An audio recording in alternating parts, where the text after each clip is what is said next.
Hello दोस्तों, सभी को राधे राधे, जय श्री कृष्णा। आप सभी लोगों का आपके अपने चैनल पे हार्दिक स्वागत है। आज हम लोग इस वीडियो में क्रॉनिकल मैगजीन जो सितंबर माह की आई है, जिसमें कि जुलाई का जो करंट अफेयर दिया गया है, लेकिन मैगजीन सितंबर 2026 नाम से जो आई है नई, इसको हम लोग इस वीडियो में रिवाइज करेंगे। इसको हम लोग पढ़ने जा रहे हैं। तो आप सभी लोगों से अनुरोध है कि यदि आप सभी लोग चैनल पे नए हैं तो आप सभी लोग चैनल को सब्सक्राइब कर लें और ज्यादा से ज्यादा लोगों तक चैनल को पहुंचाएं, ताकि आपको अब रेगुलर जो मंथली मैगजीन है, आपकी आगामी परीक्षाओं के लिए जो अति महत्वपूर्ण करंट अफेयर है, वो सभी करंट अफेयर आप लोगों तक सुगमता पूर्वक पहुंचता रहे। जिसके लिए आप सभी लोग चैनल को सब्सक्राइब कर लें और ज्यादा से ज्यादा लोगों तक इस चैनल को पहुंचाएं, ताकि आप सभी लोगों को अन्य उपयोगी जानकारी और मंथली करंट अफेयर की जो मैगजीन है, वो आप हमारे साथ पढ़ते रहें, रिवाइज करते रहें, जिससे कि आप आगामी जो भी परीक्षाएं होनी है आप लोगों की, उन सभी में एक बेहतर स्कोर कर सकें। इसलिए आप सभी लोग चैनल को सब्सक्राइब अवश्य कर लें और लोगों को भी सब्सक्राइब करने के लिए कहें। अपने अन्य दोस्तों को भी सेंड करें वीडियो का लिंक, जिससे वो भी लाभान्वित हो सकें और अन्य उपयोगी जानकारी उनको साथ समय मिलती रहे। तो हम लोग इसमें कवर करेंगे राष्ट्रीय घटनाक्रम। जैसा कि आप स्क्रीन देख पा रहे हैं, हमने पिछले वीडियो में राष्ट्रीय घटनाक्रम से पहले जितना भी करंट मैगजीन में दिया था उसको कवर कर लिया था। अब हम लोग इस वीडियो में कवर करेंगे, रिवाइज करेंगे राष्ट्रीय घटनाक्रम। पहला जो राष्ट्रीय घटनाक्रम है कि द्वितीय भारत ग्रीन हाइड्रोजन शिखर सम्मेलन का जो आयोजन हुआ है वो नई दिल्ली में हुआ है। आप सभी लोगों को याद रखना है कि द्वितीय भारत ग्रीन हाइड्रोजन शिखर सम्मेलन 2026 का आयोजन नई दिल्ली में हुआ है।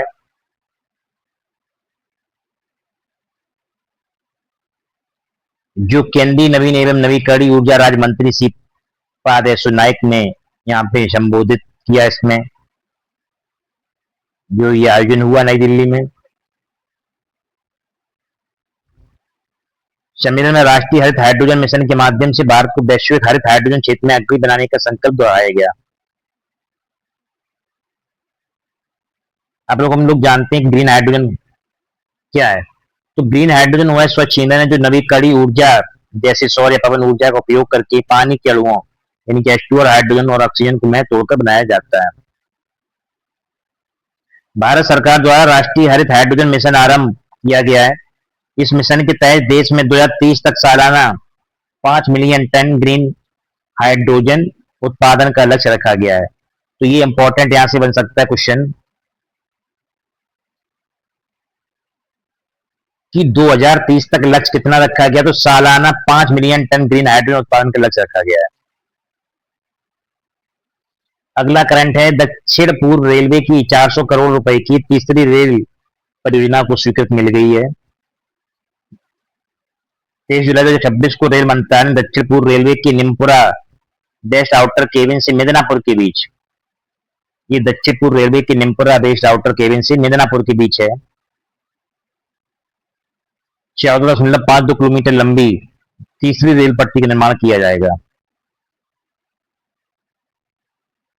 दक्षिण पूर्व रेलवे भारतीय रेलवे के 18 जोनों में से एक महत्वपूर्ण जोन है, जिसका मुख्यालय गार्डन रिज कोलकाता में स्थित है। अगला करंट है, तमिलनाडु में 1012 करोड़ रुपए के 2 इलेक्ट्रॉनिक्स विनिर्माण क्लस्टरों को मंजूरी मिल गई है। ये देख लें कहां पे स्थापित किए जाएंगे। एक जगह है मान्नालुर, दूसरी है पिलपक्कम।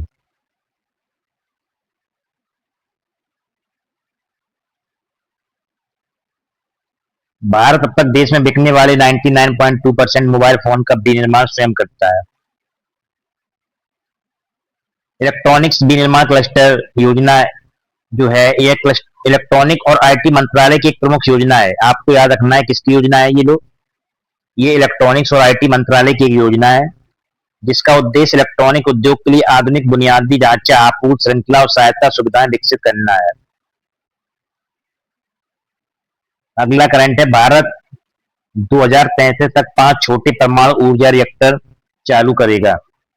जो परमाणु ऊर्जा राज्य मंत्री हैं डॉक्टर जितेंद्र सिंह जी, इन्होंने बताया है कि वर्ष 2033 तक 5 स्वदेशी स्मॉल मॉड्यूलर रिएक्टर चालू करने का लक्ष्य रखा है।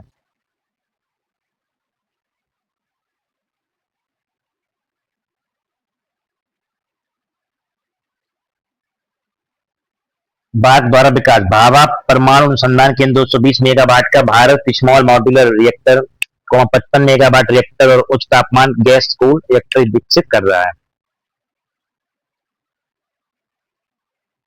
शांति अधिनियम 2025 शांति एक्ट 2025 पारित होने के बाद परमाणु ऊर्जा क्षेत्र को निजी भागीदारी के लिए खोल दिया गया है।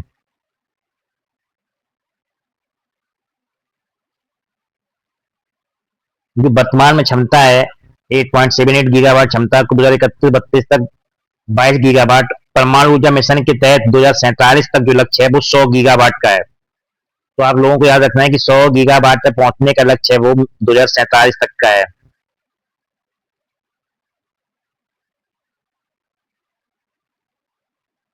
अगला करंट है कि भारत का पहला सेवा उत्पादन सूचकांक, तो 14 जुलाई 2026 की रिपोर्ट के अनुसार सांख्यिकी एवं कार्यक्रम कार्यान्वयन मंत्रालय ने औपचारिक सेवा क्षेत्र के मासिक प्रदर्शन को मापने के लिए भारत का पहला सेवा उत्पादन सूचकांक परीक्षण संस्करण जारी किया है। क्योंकि ये भारत का पहला है तो थोड़ा सा इंपॉर्टेंट हो जाएगा आपके लिए।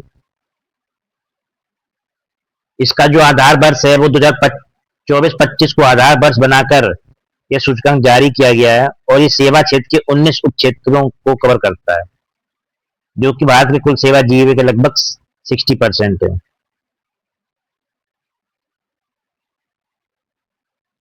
अप्रैल 2026 के आंकड़ों में आवास व खाद्य सेवाओं में 37.2% और खुदरा व्यापार में 3.8% की सर्वाधिक वृद्धि दर्ज की गई।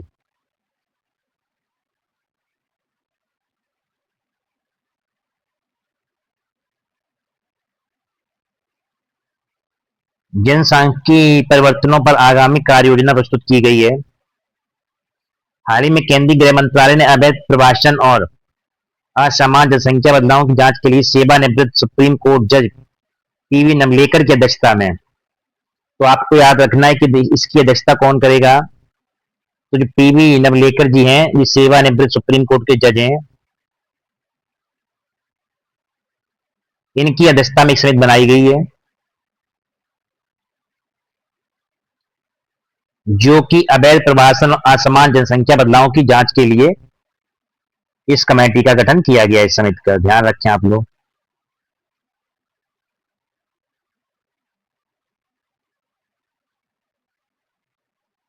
एनआरसी, अब हम लोग जानेंगे एनआरसी क्या है। राष्ट्रीय नागरिक रजिस्टर, यह भारत के वैध नागरिकों का एक आधिकारिक रिकॉर्ड है जिसे नागरिकता अधिनियम 1955 के तहत अपडेट किया जाता है। असम में 2019 में अद्यतन एनआरसी के अनुसार 19.06 लाख लोग सूची से बाहर हो गए थे।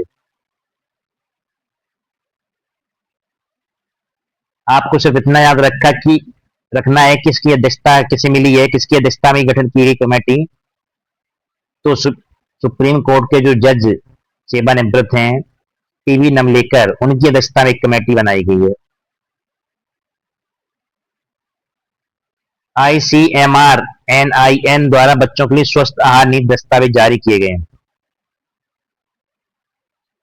तो 22/2026 को आईसीएमआर एनआईएन के let's fix our food consortium ने बच्चों और किशोरों के लिए प्रायोरिटी पॉलिसी एक्शंस के नामक नीति दस्तावेज जारी किया है। क्या नाम है इसका? Priority policy actions.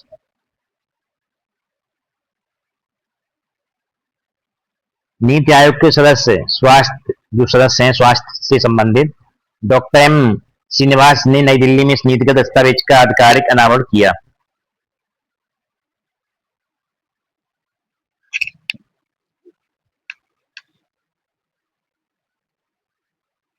3 वर्ष का शोध। यह प्रकाशन लगभग 3 वर्षों की बहुविषयक शोध और व्यापक परामर्श पर आधारित है, जो स्कूलों में स्वस्थ भोजन और वातावरण पर केंद्रित है। याद रखें आप लोग, इसका जो उद्देश्य है, इसका प्राथमिक उद्देश्य बच्चों में मोटापे, अति वजन, अस्वास्थ्यकर खान पान से होने वाली गैर संचारी जो रोग होते हैं उनको रोकना है।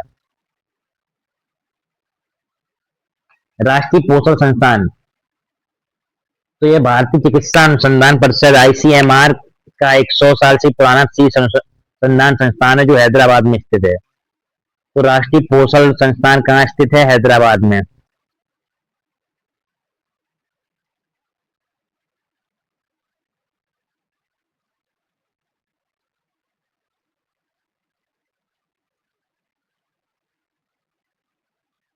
अगला इंपॉर्टेंट करंट है, भारत का पहला सरकारी एआई विश्वविद्यालय।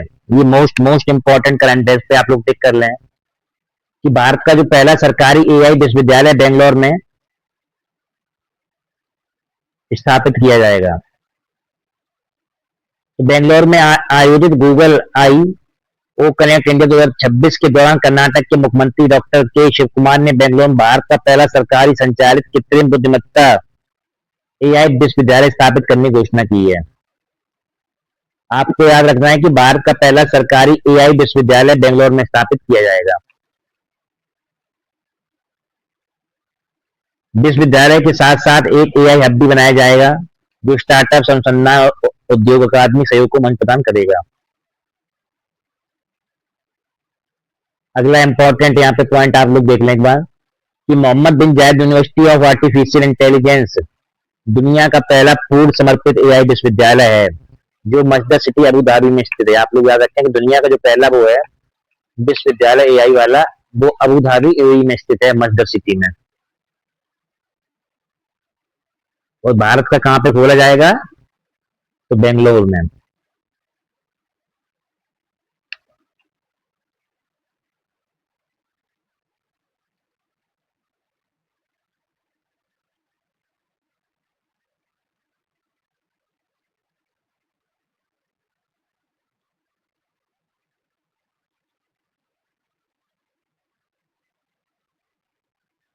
अब भारतीय सूक्ष्म, लघु और मध्यम उद्योगों एमएसएमई को निर्यात अवसरों में मार्गदर्शन देने के लिए गोइंग ग्लोबल मार्गदर्शिका किसने लॉन्च की है?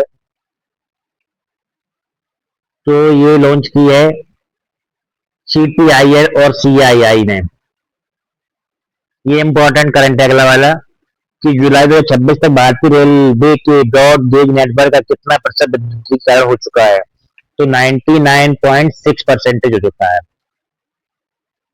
जो ब्रॉड गेज नेटवर्क होता है उसमें जो विद्युतीकरण हो चुका है लगभग 99.6% हो चुका है पूरा। तीसरे डिजिटल इंडिया RISCV BIRV संगोष्ठी इन 5। तीसरे डिजिटल इंडिया का आयोजन किस संस्थान में किया जाएगा? तो ये IIT मद्रास में किया जाएगा।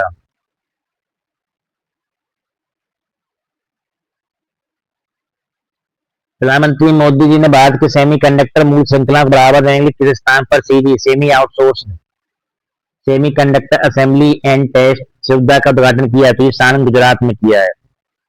आप लोग याद रखें, सानंद गुजरात में किया गया है।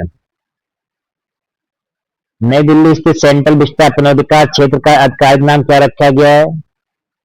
तो याद रखें, इसका नाम रखा गया कर्तव्य भवन कॉम्प्लेक्स। ये इंपॉर्टेंट है। भारत ने किस समिति के लिए संयुक्त राष्ट्र सुरक्षा परिषद यूएनएससी की अस्थायी सीट हेतु अपनी उम्मीदवारी और अभियान शांति दृष्टिकोण के साथ शुरू किया? 2028-29।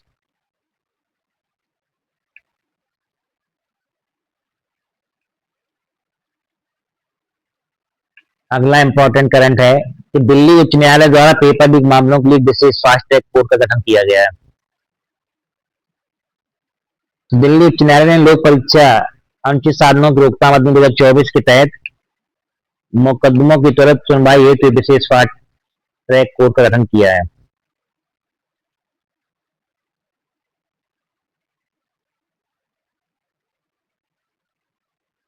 तो ये राउज एवेन्यू कोर्ट में अनु ग्रोवर की अदालत को इस विशेष फास्ट ट्रैक कोर्ट के रूप में अधिकृत किया गया है। यह अदालत लोक परीक्षा अधिनियम के तहत दर्ज अपराधों उससे जुड़े अन्य संबंधी मामलों की सीधी सुनवाई करेगी। ये देख लें आप लोग, लोक परीक्षा जो अनुचित साधनों की रोकथाम अधिनियम 2024 है, इसके बारे में थोड़ा हम लोग जानेंगे। यह सार्वजनिक परीक्षाओं में अनुचित साधनों के प्रयोग, सांठगांठ और पेपर लीक को रोकने के लिए पारित एक केंद्रीय कानून है। इसमें 10 साल तक की जेल और 1 करोड़ तक के जुर्माने का प्रावधान किया गया है।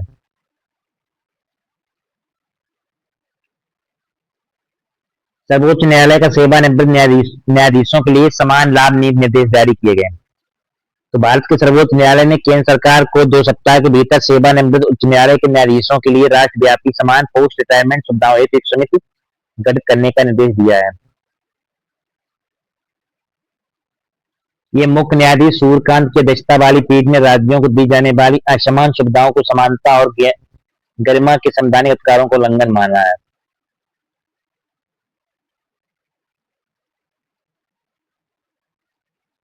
अब हम लोग जानते हैं कि उच्च न्यायालय भारतीय संविधान के अनुच्छेद 214 के तहत प्रत्येक राज्य के लिए उच्च न्यायालय का प्रावधान है। यह राज्य स्तर पर सर्वोच्च न्यायिक प्राधिकरण होता है, जिससे न्यायाधीशों की सेवानिवृत्ति आयु 62 वर्ष होती है।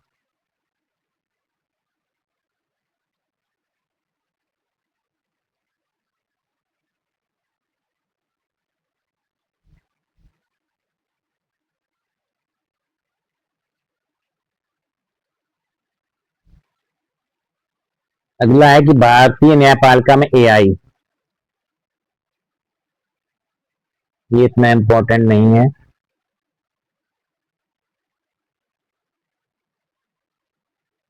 भारत में न्यायिक बिजली का एक नजर है यहाँ पे। ई कोर्ट मिशन फेज 1 से 3rd तक ये सभी अदालतों में आईसीटी अवसंरचना के लिए है। एनजीडीजी नेशनल जुडिशियल डाटा ग्रिड, ये लंबित मामलों की रियल टाइम ट्रैकिंग के लिए है। फास्टर सिस्टम जमानत आदेशों का डिजिटल प्रेशर के लिए है। इशू पेस एआई आधारित न्यायिक सहायता के लिए है। अब देखो, डिजिटल पब्लिक इंफ्रास्ट्रक्चर और एआई का एकीकृत सुशासन की नई दिशा। तो 11 फरवरी 2026 को प्रकाशित रिपोर्ट के अनुसार भारत अपने मजबूत डिजिटल पब्लिक इंफ्रास्ट्रक्चर को एआई के साथ एकीकृत कर राज्य की क्षमता और सैनिक सेवाओं में सुधार कर रहा है। ये इंपॉर्टेंट नहीं है इतना।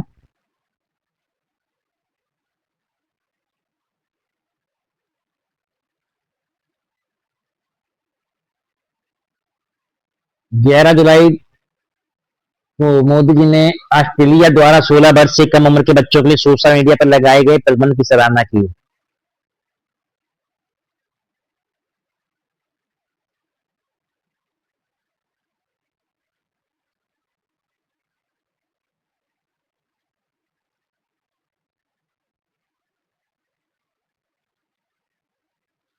ये इंपॉर्टेंट कि संयुक्त राष्ट्र की एआई गवर्नेंस रिपोर्ट आई है, जो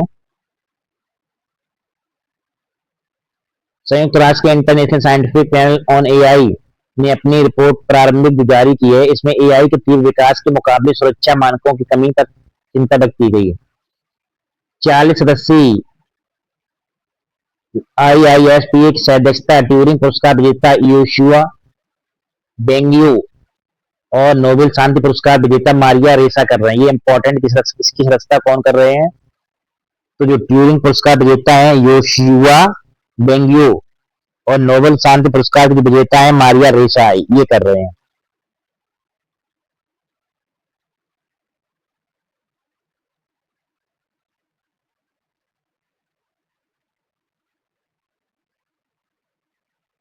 चौबीस जून, इस पे ये देख लें कि independent international scientific panel on AI, इसका फुल फॉर्म था आईआईएसपीए का। इसका फुल फॉर्म आप लोग एक बार देख लें, independent international scientific panel on AI. ये संयुक्त राष्ट्र द्वारा गठित एक पहला स्वतंत्र वैज्ञानिक निकाय है।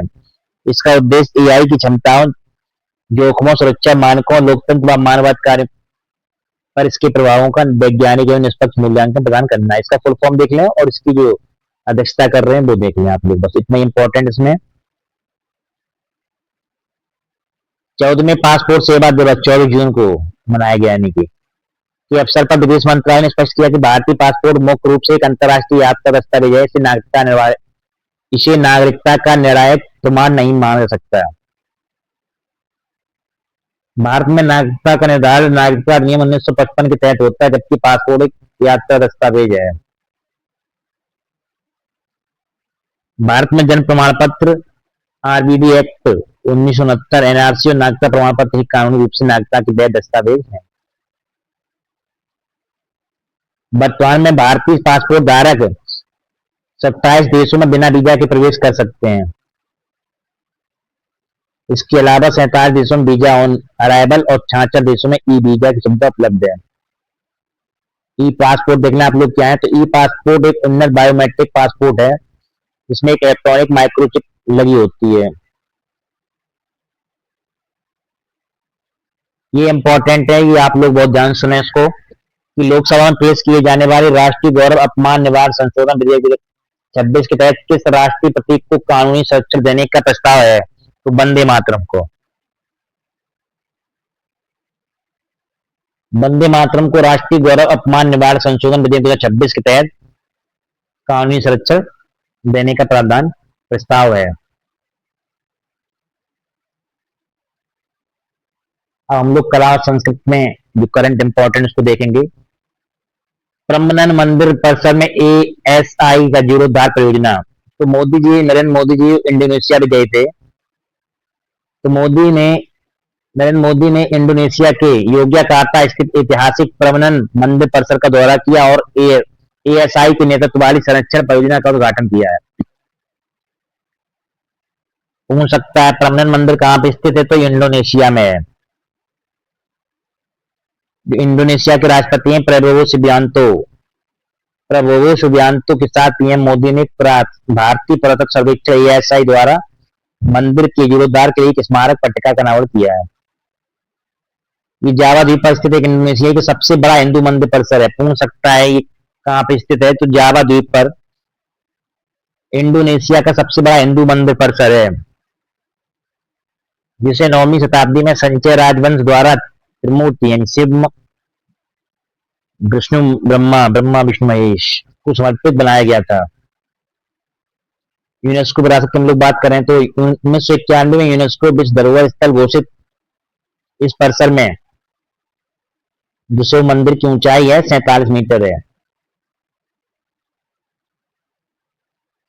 1991 में इस विश्व धरोहर स्थल घोषित किया गया था इस मंदिर को।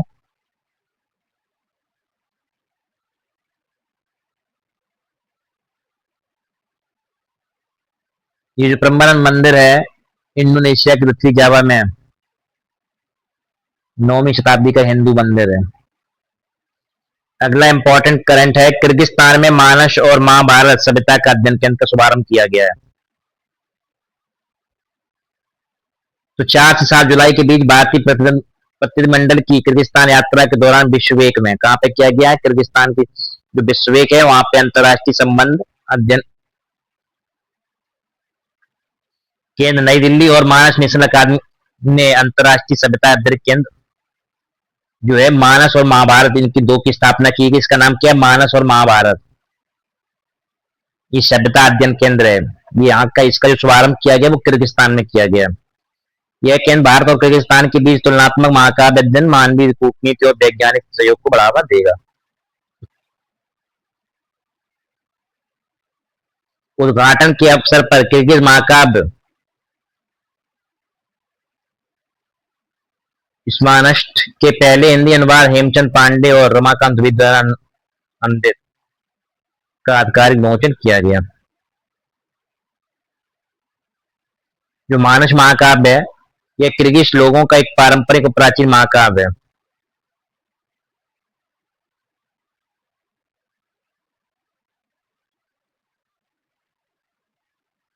अगला इंपॉर्टेंट करंट है कि प्रसिद्ध तमिल जो कवि थे कुबेराश का निधन हो गया है। प्रसिद्ध तमिल कवि, अनुवादक, पटकथा लेखक, अभिनेता कुबेराश का 96 वर्ष की आयु में कोयम्बटूर में निधन हो गया।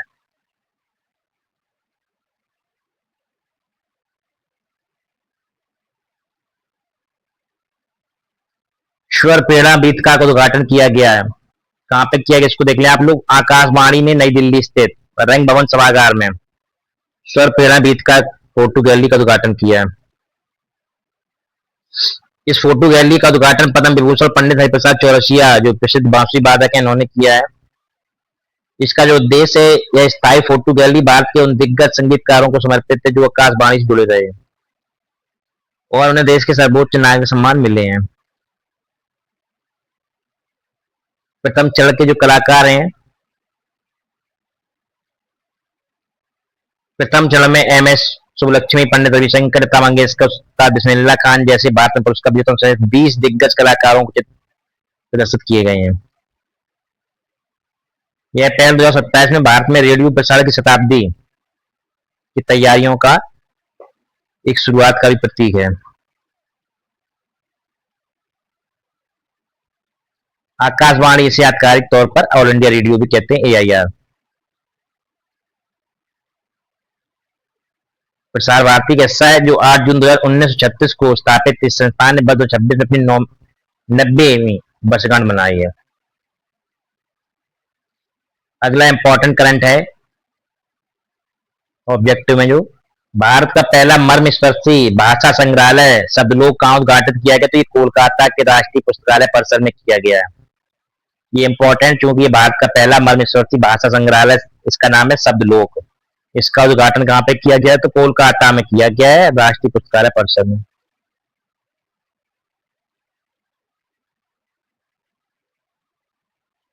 जनजाति कला, संस्कृति और ज्ञान के संरक्षण के लिए कौन सा डिजिटल प्लेटफॉर्म लॉन्च किया गया है, तो ट्राइब्स डिजिटल प्लेटफॉर्म।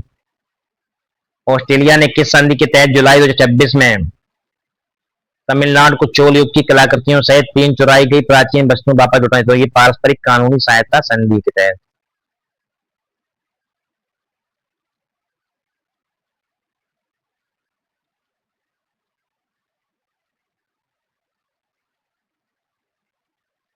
प्रसिद्ध तमिल कवि जो भी हम बता रहे थे, कविराज का निधन हो गया है। इनका जन्म 1930 में जन्मे। कविराज का मूल नाम जगन्नाथ था और उन्होंने तमिल मुक्त छंद कविता आंदोलन, वानम्पाडी आंदोलन की स्थापना में भूमिका निभाई थी।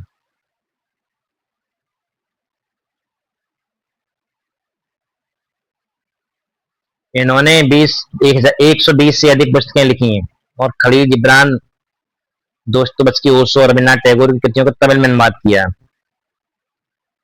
ये देख लें कि साहित्य अकादमी पुरस्कार इन्हें 2 बार 2007 में और 2010 में साहित्य अकादमी पुरस्कार मिला था। 2007 मिला था इनका, जो इनकी जो रचना थी पृथ्वीकरण, काजी नजरुल इस्लाम के अनुवाद भी किया था उन्होंने, और 2010 में मिला, 2010 में इक्कयप्पम जो हस्ताक्षर के लिए साहित्य अकादमी पुरस्कार मिला था। साहित्य अकादमी पुरस्कार की स्थापना 1954 में की गई थी।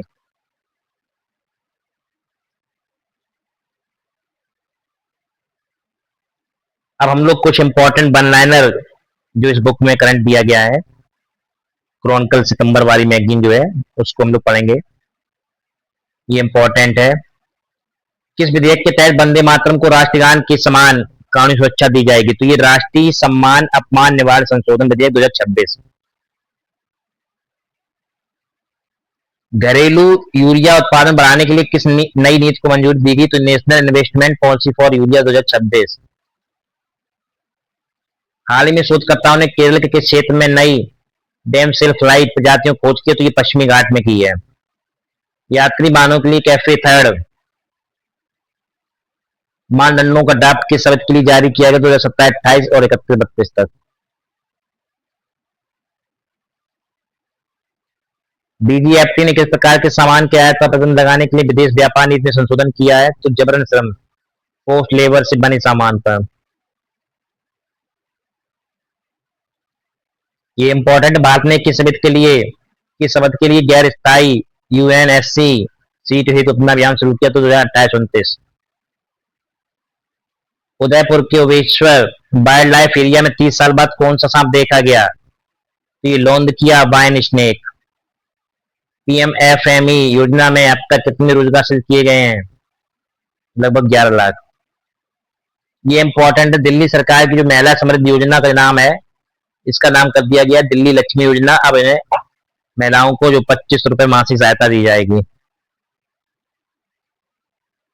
नशा मुक्त युवा फॉर विकसित भारत अभियान का अगला चरण किस मंत्रालय ने शुरू किया है? तो ये युवा मामले और खेल मंत्रालय ने। लंदन की रॉयल सोसाइटी का फेलो बनने वाली दूसरी भारतीय महिला वैज्ञानिक बन गई हैं, ये सौम्या स्वामीनाथन। ये मोस्ट इंपॉर्टेंट पे आप सभी लोग टिक कर लें, इसको दोबारा से आप लोग सुन लें कि लंदन की रॉयल सोसाइटी का जो फेलो बनने वाली दूसरी भारतीय महिला बन गई हैं सौम्या स्वामीनाथन जी। नाबार्ड द्वारा शुरू किए गए ग्रामोद्यम कार्यक्रम का लक्ष्य है, तो इसका लक्ष्य 4000 ग्रामीण उद्यमी को विकसित करना। अगला इंपॉर्टेंट है ये करंट कि नई दिल्ली की सेंट्रल विस्टा पुनर्विकास क्षेत्र का नया जो आधिकारिक नाम क्या रखा गया? इसका नाम रखा गया कर्तव्य भवन कॉम्प्लेक्स। नेक्स्ट जेन प्रशासनिक और ई गवर्नेंस सुधारों पर राष्ट्रीय सम्मेलन आयोजित कहाँ किया गया? तो ये शिलोंग में किया गया है। नई दिल्ली में महिलाओं की फ्री बस यात्रा के लिए 1 अगस्त 2026 से कौन सा कार्ड शुरू हुआ? तो पिंक सखी स्मार्ट कार्ड। दुनिया का सबसे बड़ा ग्रामीण दूरसंचार सर्वेक्षण किन दो संस्थाओं के एएमयू के तहत होगा? ये इंपॉर्टेंट है, इंडिया पोस्ट और ट्राई के द्वारा। ऑस्ट्रेलिया ने हाल ही में भारत को किस काल की 3 प्राचीन कलाकृतियां लौटाई? तो ये चोल काल की थी, तमिलनाडु को सौंपी हैं।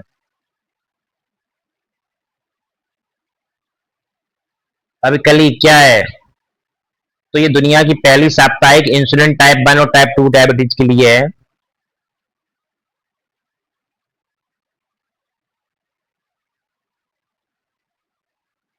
अगला इंपॉर्टेंट है करंट ग्लोबल लेवलिटी इंडेक्स 2026 में नई दिल्ली का जो स्थान है वो 120वां स्थान मिला है। किन परियोजना पर 4 राज्यों ने ऐतिहासिक भुगतान समझौते पर हस्ताक्षर किए? तो नर्मदा परियोजना है जो। कर्नाटक के किन स्थलों को ग्लोबल डेस्टिनेशन डेवलपमेंट प्रोजेक्ट के लिए अनुशंसित किया गया? तो ये हम्पी है, मैसूर, लक्कोंडी। ये मोस्ट इंपॉर्टेंट है, भारत का 21वां जैव विविधता रिपोजिटरी किसे घोषित किया गया? तो मिजोरम विश्वविद्यालय का जो प्राकृतिक इतिहास संग्रहालय है इसे घोषित किया गया है। आदिवासी कला और संस्कृत के संरक्षण के लिए कौन सा डिजिटल प्लेटफॉर्म लॉन्च किया गया है? ये ट्राइवेक्स। दवा आयात के लिए अधिकृत होने वाला भारत का 42वां बंदरगाह कौन सा बना है? तो नवी मुंबई हवाई अड्डा। ये मोस्ट इंपॉर्टेंट करंट है कि आईआईएम बेंगलोर ने अपना पहला विदेशी कैंपस कहाँ स्थापित किया है? क्योंकि ये आईआईएम बेंगलोर का पहला विदेशी कैंपस है तो ये इंपॉर्टेंट है, ये सिंहासरी इंडोनेशिया में किया है। हरियाणा के किस फल को पहली बार जीआई टैग मिला है? तो ये सिरसा किन्नू को मिला है। सारण गुजरात में सीजी सेमी ओसेट सुविधा का उद्घाटन किसने किया? तो मोदी जी ने। दिल्ली सरकार ने स्कूलों में के बुनियादी ढांचे सुधारने के लिए कौन सा मिशन शुरू किया? तो मिशन कायाकल्प। मोदी जी ने क्षेत्रीय कनेक्टिविटी के लिए किस योजना की शुरुआत की? तो विकसित उड़ान।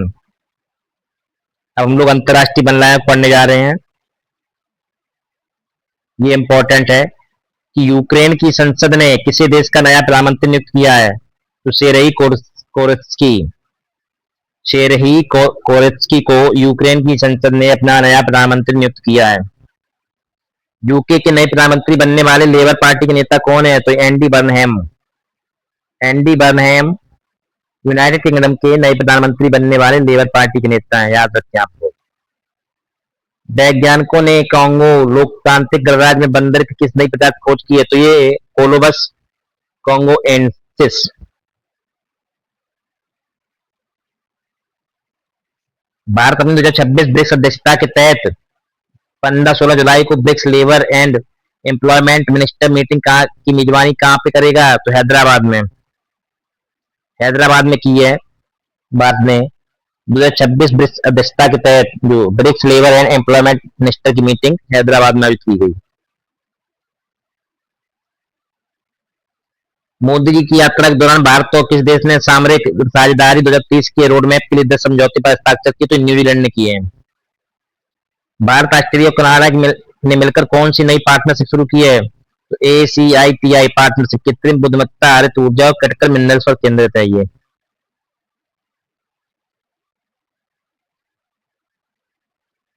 ये इंपॉर्टेंट करंट है कि ग्लोबल हैप्पी सिटी इंडेक्स 2026 में टॉप 10 में शामिल होने वाला एकमात्र भारतीय शहर जयपुर है, जिसको छठवां स्थान मिला है। मोस्ट इंपॉर्टेंट है कि जो ग्लोबल हैप्पी सिटी इंडेक्स जारी की गई है, ये भारत का एकमात्र शहर है टॉप 10 में जो शामिल हुआ है, जयपुर, इसको छठवां स्थान मिला है। जून 2027 में जिनेवा एआई समिट की मेजबानी कौन से देश करेगा? ये जून 2027 में जो जिनेवा एआई समिट आयोजन होना है इसकी जो मेजबानी है वो स्विट्जरलैंड करेगा। भारत और म्यांमार के बीच 23वीं बॉर्डर कोऑर्डिनेशन मीटिंग का आयोजित की गई नई दिल्ली में। भारत और रवांडा के बीच संयुक्त रक्षा सहयोग समिति की दूसरी बैठक आयोजित की गई नई दिल्ली में। ये इंपॉर्टेंट है। ग्लोबल पासपोर्ट इंडेक्स में 2026 में जो आई है, ग्लोबल पासपोर्ट इंडेक्स में भारत में को 197 देशों की सूची में भारत का जो स्थान है वो 125वां है। 197 देशों की जो सूची जारी की गई है ग्लोबल पासपोर्ट इंडेक्स 2026 में, इसमें भारत को 125वां स्थान मिला है, आप लोग याद रखें। भारत जुलाई 2026 में जिनेवा में किस विषय पर अंतर सरकारी विशेषज्ञ समूह आईजी की 9वें सत्र की अध्यक्षता कर रहा है? तो उपभोक्ता संरक्षण कानून नीति। ब्रिक्स मादक पदार्थ नियंत्रण एजेंसियों के प्रमुखों की बैठक की मेजबानी गुवाहाटी शहर कर रहा है। जो मादक पदार्थ नियंत्रण एजेंसियों की जो प्रमुख की बैठक होनी है वो गुवाहाटी शहर में होगी। यूएनसीटीईडी में उपभोक्ता संरक्षण 9वें सत्र की अध्यक्षता कौन देश कर रहा है? भारतीय इंपॉर्टेंट है। अंटार में उपभोक्ता संरक्षण पर 9वें सत्र की जो अध्यक्षता है भारत देश कर रहा है। कनाडा ने भारतीय आवेदकों के लिए सुपर वीजा प्रोसेसिंग समय को घटाकर कितने दिन कर दिया? 50 दिन। ये भी इंपॉर्टेंट। अब हम लोग आर्थ की तरफ चलते हैं, जो बनना दिया गया इसमें। ब्रांड फाइनेंस इंडिया 100 2026 रिपोर्ट में किस कंपनी को भारत की सबसे मूल्यवान सबसे मजबूत टायर ब्रांड घोषित की गई? तो एमआरएफ को सबसे मजबूत टायर ब्रांड घोषित किया गया, सबसे मूल्यवान कंपनी। यूरोपीय संघ ने डिजिटल सर्विसेज एक्ट के उल्लंघन के लिए किसी ई कॉमर्स कंपनी पर 550 मिलियन यूरो को जुर्माना लगाया है? तो अली एक्सप्रेस पे। ये ई कॉमर्स कंपनी है अली एक्सप्रेस। सरकार द्वारा संशोधित विंडफॉल टैक्स के तहत डीजल पर नई कर दर क्या लागू की गई? 15.5 प्रति लीटर। तो लद्दाख ने अपनी 1000 मीट्रिक टन निर्यात पहल के तहत जीआई टैग वाली ताजा खुबानी जो फल है, इसकी जो पहली खेप यहाँ पे पहला कंसाइनमेंट यूएई को भेजा है। शांति मंत्रालय जारी सेवाओं के उत्पादन सूचकांक में कितने उपक्षेत्रों में मजबूत वृद्धि दर्ज की गई? तो 19 में से 14 उपक्षेत्रों में।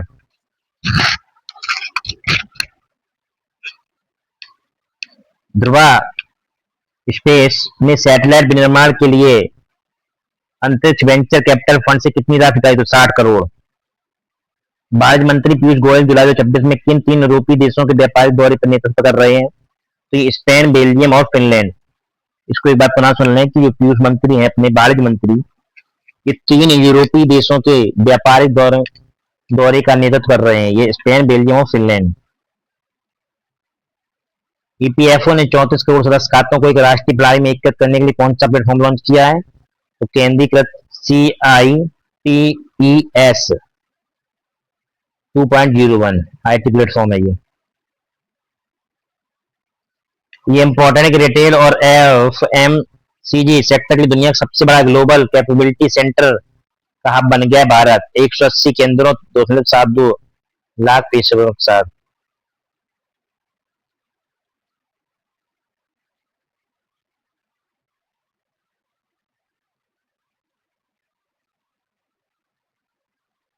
जुलाई 2026 में उद्घाटन भारत माली मंच का आयोजन कहाँ किया गया? तो बमाको माली में किया गया है। एसीएमई ग्रीन मॉलिक्यूल्स ने सालाना 1 लाख टन ग्रीन मेथनॉल की आपूर्ति के लिए किस कंपनी से समझौता किया है? ये किया मित्सुबिशी गैस केमिकल कंपनी। सीमा पार यूपीआई लेनदेन में रियल टाइम विदेशी मुद्रा परिवर्तन के लिए एनपीसीआई ने किन बैंकों के साथ साझेदारी की है? तो ये HSBC इंडिया और JP मॉर्गन पेमेंट्स। 1 जुलाई 2026 को भारत एवं वस्तु एवं सेवा कर GST के 9 वर्ष पूरे हुए हैं। H3 एटियाडवली के वैज्ञानिकों ने किस राज्य में एकाकी मधुमक्खियों की 2 प्रजातियों खोज की? तो ये अरुणाचल प्रदेश में। ये इंपॉर्टेंट है। अगला जो करंट साइंस एंड टेक्नोलॉजी का है, मिशन आगमन के तहत निम्न पृथ्वी कक्षा तक पहुंचने वाला भारत का पहला निजी ऑर्बिटल श्रेणी का रॉकेट कौन सा है? तो ये विक्रम-1 है, स्काई रूट एरोस्पेस द्वारा। ये मिशन आगमन के तहत निम्न पृथ्वी कक्षा में पहुंचने वाला ये पहला निजी ऑर्बिटल श्रेणी का रॉकेट है। ये भारत की पहली स्वदेशी हाइड्रोजन पावर ट्रेन 17 जुलाई को कहां शुरू की गई है? जिंद सोनीपत। ये इंपॉर्टेंट है, ये पहली हाइड्रोजन ट्रेन है।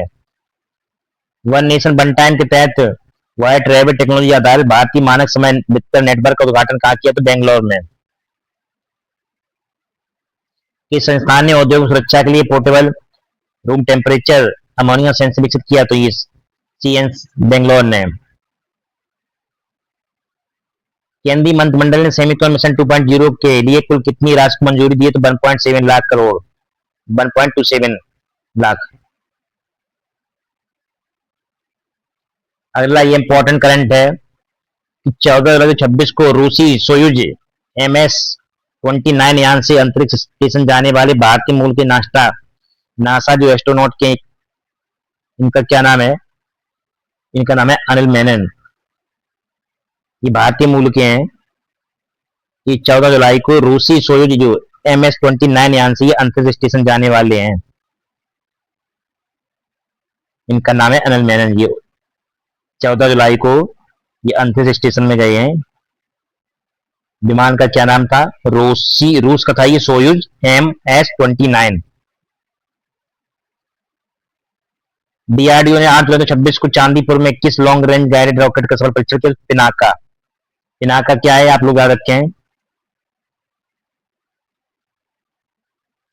रॉकेट है ये लॉन्ग रेंज का।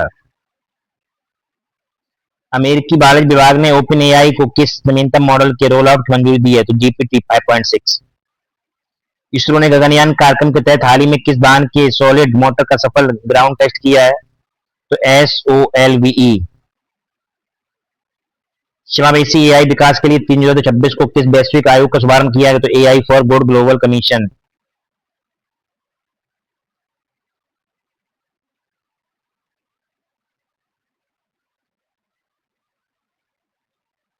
अगला है भारत मलेशिया और सिंगापुर को जोड़ने वाले 3600 किलोमीटर लंबे I2SEA अंडर सी केबल सिस्टम का निर्माण कौन कर रहा है? तो ये माइक्रोसॉफ्ट और लाइट स्टार का कंसोर्टियम। चुंबकीय सेंसर का उपयोग करने वाले भारत के पहले संपर्क रहित प्रोग्रामेबल लोड माप सिस्टम को किसने वित्तीय सहायता दी है? तो ये प्रौद्योगिकी विकास बोर्ड।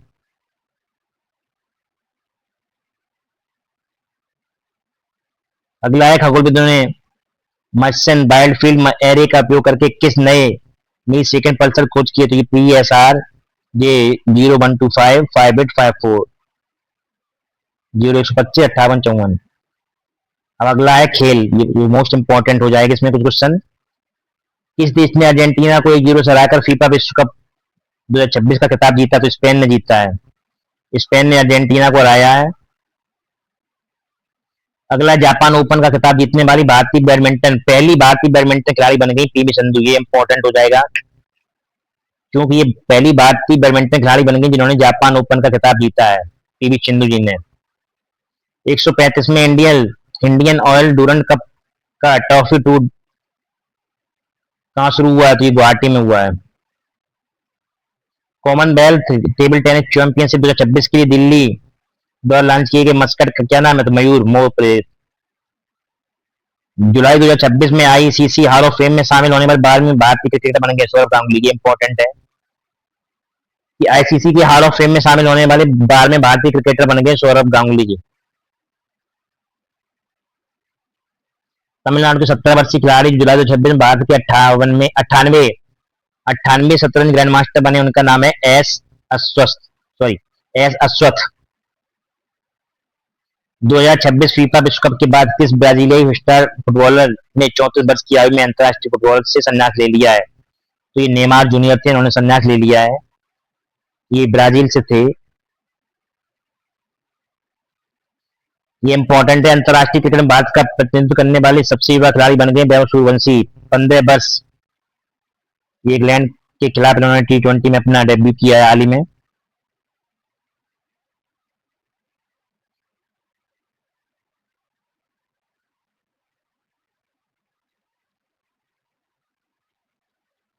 इसमें हम लोग कुछ इंपॉर्टेंट डिस्कस कर रहे हैं। World rowing cup stage 3 Switzerland में स्वर्ण पदक जीतने वाले भारतीय सेना खिलाड़ी कौन है? तो हवलदार अच्छे और उज्जवल कुमार सिंह। ये इतना इंपॉर्टेंट नहीं है। बेन स्टोक्स ने हाल ही में संन्यास लिया, इंग्लैंड कप्तान है। टेस्ट मैच से इन्होंने संन्यास ले लिया है। ये इंपॉर्टेंट, लॉस एंजल्स में 2028 में ओलंपिक से पहले भारत में फेंसिंग तलवारबाजी बढ़ावा देने के लिए किन संस्थानों के बीच समझौता हुआ है? तो FIA इंटरनेशनल फेंसिंग फेडरेशन और FAI fencing association of India.